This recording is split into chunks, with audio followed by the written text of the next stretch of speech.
शांति। सुनते हैं आत्मा में टिककर 15/5/21 की मुरली में 4 सब्जेक्ट रूपी मक्खन। सार है, मीठे बच्चे तुम यहाँ आए हो सेल्फ रियलाइज करने, हैं आत्मा को महसूस करने, परमात्मा को महसूस करने। तुम अपने को आत्मा समझ परमात्मा बाप से सुनो। देह अभिमानी रहने का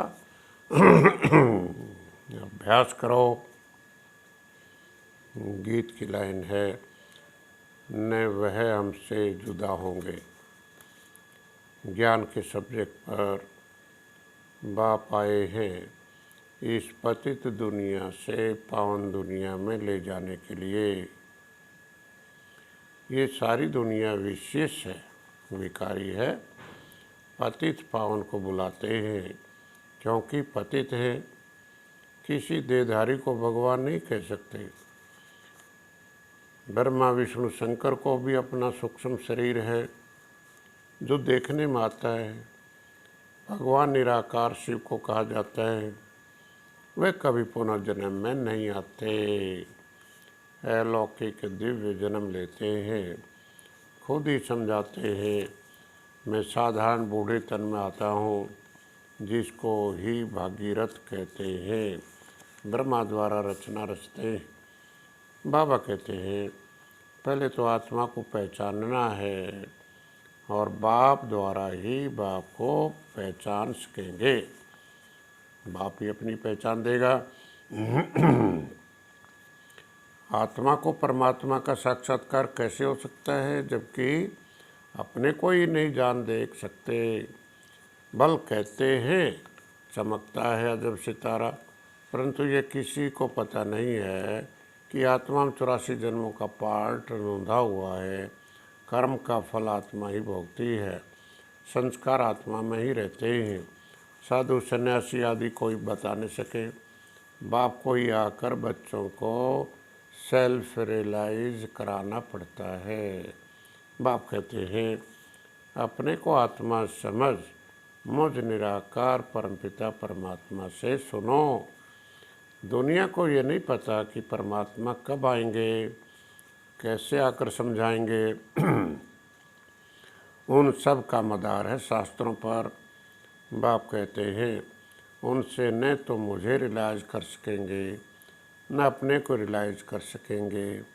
वह तो कह देते आत्मा सो परमात्मा। आत्मा सो परमात्मा कहते हैं तो फिर पतितों को पावन कौन बनाएंगे, त्रिकालदर्शी कौन बनाएंगे। कोई भी आत्मा और परमात्मा का ज्ञान दे नहीं सकता। अब तुम इस ड्रामा को जान गए हो। ये सारा चक्र बुद्धि में है। ये सारी नई बातें और इन बातों को ब्राह्मण कुल ही समझेंगे। अब योग के सब्जेक्ट पर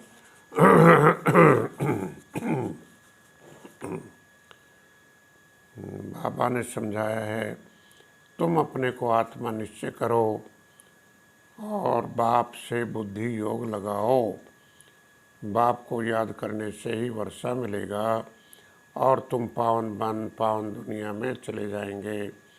परंतु जब तक तमो प्रधान से सतो प्रधान न बने, योग से पावन न बने, तब तक वर्षा मिल न सके।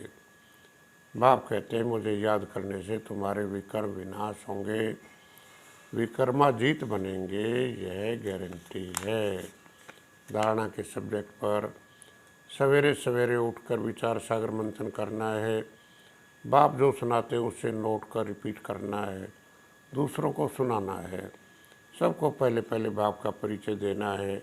पावन दुनिया में चलने के लिए इस पतित दुनिया से बुद्धि योग निकाल देना है। स्लोगन है निरंतर एक बाप के संग में रहो तो संग दोष से बच जाएंगे। निरंतर एक बाप के संग में रहो तो संग दोष से बच जाएंगे।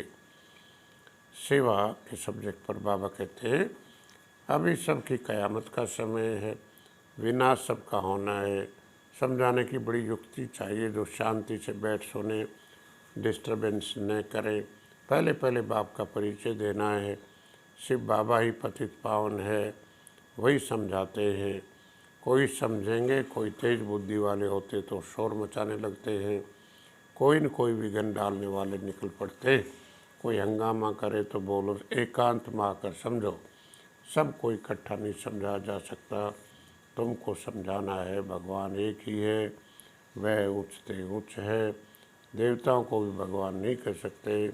सवेरे उठकर विचार सागर मंथन करना चाहिए, फिर जो भी आए उनको समझाना है। वरदान मनसा के महादान, अर्थात मनसा से हम शक्तियों का दान करें। मनसा के महादान द्वारा हर संकल्प की सिद्धि प्राप्त करने वाले मास्टर सर्वशक्तिवान भाव। अच्छा, हम सब की तरफ से बाप दादा को बहुत बहुत धन्यवाद। Thank you. ओम शांति।